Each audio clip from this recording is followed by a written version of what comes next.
লক্ষ্মীপুর সদর ৩ আসন থেকে জনগণের প্রিয় স্বজন ২ বারের সাবেক সংসদ সদস্য এই লক্ষ্মীপুর ৩ নির্বাচনী এলাকার লক্ষ লক্ষ জনগণের প্রাণের প্রিয় স্বজন জনাব শহীদ উদ্দিন চৌধুরী অ্যানি ভাই ধানের শীষ মার্কা নিয়ে, গণতন্ত্রের প্রতীক নিয়ে, মুক্তির প্রতীক নিয়ে আপনাদের সবার মাঝে আপসীন দেশনেত্রী বেগম খালেদা জিয়ার সালাম নিন।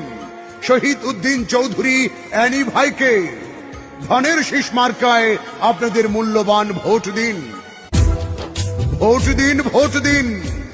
এই প্রতীক উন্নয়নের প্রতীক, এই প্রতীক গণতন্ত্র পুনর্জাগরণের প্রতীক। ধানের শীষ মার্কায় ভোট দিন। শহীদ উদ্দিন চৌধুরী অ্যানি ভাইয়ের সালাম ও শুভেচ্ছা নিন। ধানের শীষের বীজ